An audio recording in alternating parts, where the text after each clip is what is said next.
The sun beat down on the savannah, casting long shadows and illuminating the vast expanse of golden grasslands.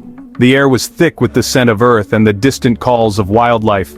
A young girl named Abini walked beside her mother, their footsteps in sync with the rhythm of the land. Each step they took was a dance with the earth, a silent conversation with the world around them. Her mother, Eshe, was known throughout their village for her wisdom. Adorned in beads and colorful clothing, she was a beacon of knowledge and strength, guiding not just her family but the entire community. As she stopped, touched the earth with reverence. "Abeni," she whispered, "listen, the ground beneath us speaks, the wind carries stories, and the trees hold secrets." The wind whispered through the tall grass, its gentle caress carrying a message from the spirits. It was a language only a few could understand, a language of the heart and soul. Abeni closed her eyes, focused. She let the sounds of the savannah wash over her, feeling the pulse of the earth beneath her feet and the breath of the wind on her skin. The wind spoke of change, of a power hidden within her. It told tales of ancient times, of ancestors who once walked the same paths, and of a destiny waiting to be fulfilled. Ishi nodded. "The spirits have chosen you, my child. You are different. You have a gift, a connection to the world that is rare and precious." From that day on, Abini trained. She woke with the sun and rested only when the stars blanketed the sky. Her days were filled with learning and discovery. She learned the ways of the land, the language of animals, the secrets of herbs. She observed the behavior of the creatures around her, understanding their needs and habits. But most importantly, she learned to listen to the whispers of the wind. It became her guide, her teacher, and her friend. Abini grew strong, her connection to the earth deepening with each passing day. She felt the heartbeat of the savannah in her own chest, a rhythm that guided her every move. Little did she know, her destiny was about to unfold in ways she could never imagine. The horizon held secrets and challenges that would test her strength and resolve. The spirit world had plans for her, plans that would change her life and the fate of her people forever. Abeni was not just a daughter of the savannah, she was its future, its hope, and its protector. One scorching afternoon, a shadow fell over Abini. A giant python, its scales shimmering like jewels, blocked her path.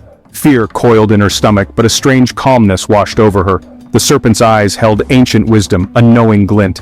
It spoke, its voice a low rumble. "Abini, embrace your destiny."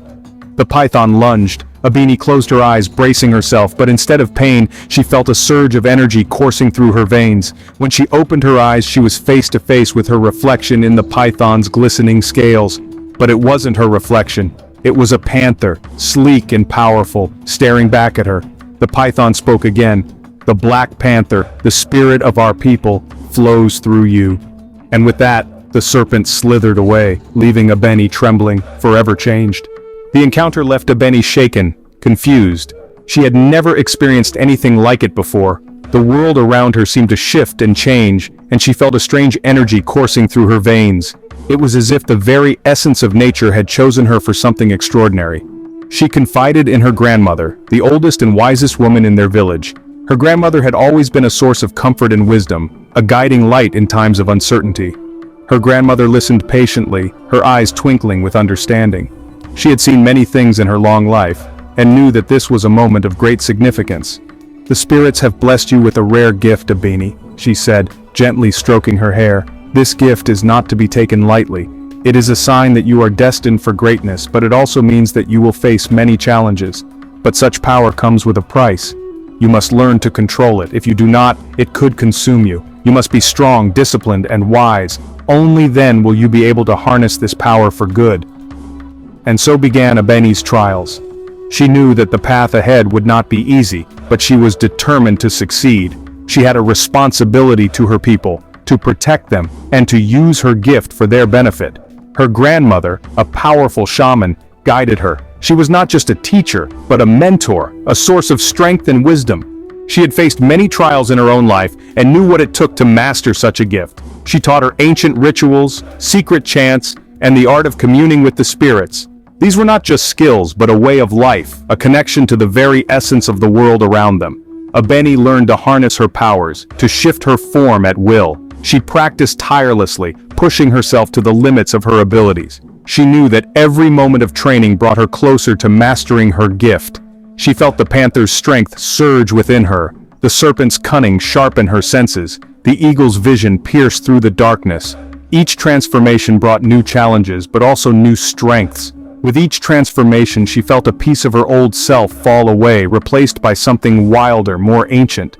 She was becoming something more than she had ever imagined, something powerful and primal. She was no longer just a Bani, the village girl. She was becoming a legend, a protector, a force to be reckoned with. She was a Bani, the shapeshifter, the Black Panther, the protector of her people. Her journey was just beginning, but she knew that she was ready for whatever challenges lay ahead. She would face them with courage, strength, and the wisdom of her ancestors. Word of Abini's abilities spread like wildfire through the land. Her name was whispered in every corner, from bustling markets to quiet, secluded homes. At first, fear followed her like a shadow. Villagers whispered in hushed tones, their eyes wide with apprehension. They had never encountered someone with such extraordinary powers, and the unknown always breeds fear. But fear soon gave way to awe as Abeni used her powers for good. She showed them that her abilities were not a curse, but a blessing. She became a guardian, a protector of the weak and the helpless. She drove away a pride of lions threatening their livestock, saving the village from certain disaster. Her bravery and quick thinking earned her the respect and admiration of many. She rescued a child who had fallen into a deep ravine, risking her own life to save another. This act of selflessness solidified her place in the hearts of the villagers. She became a beacon of hope, a symbol of strength in a world fraught with danger. Her presence brought a sense of security and peace to the village, and her legend grew with each passing day. People came from neighboring villages seeking her help. They traveled long distances, braving harsh conditions, just to catch a glimpse of the woman who had become a living legend. They brought offerings of fruit, livestock, and handcrafted jewelry, their faces etched with gratitude and reverence. These gifts were tokens of their appreciation, a way to thank Abeni for her kindness and bravery. Abeni embraced her role, using her powers to protect the innocent and maintain balance in the world. She mentored the young, teaching them the values of courage and compassion. Yet the whispers never truly faded. Despite her good deeds, there were those who remained skeptical, their minds clouded by fear and suspicion. Some saw her as a threat, a force to be feared. They questioned her motives, wondering if her powers could one day be turned against them. They watched her from the shadows, their hearts filled with envy and suspicion. They could not understand how someone could possess such power and not be corrupted by it. Little did Abeni know her greatest challenge was yet to come, a test that would push her powers and her loyalty to the limit. She would soon face an adversary unlike any she had encountered before, one that would test not only her strength, but also her resolve and her faith in herself. This was just the beginning of the true Black Panther. So when next you hear, or you watch the movie called Black Panther, just know that the story was true, and that the Black Panther was originally a woman that could shape-shift into a real-life panther. Thanks for watching. Please don't forget to like, subscribe, and leave us a comment. Thanks.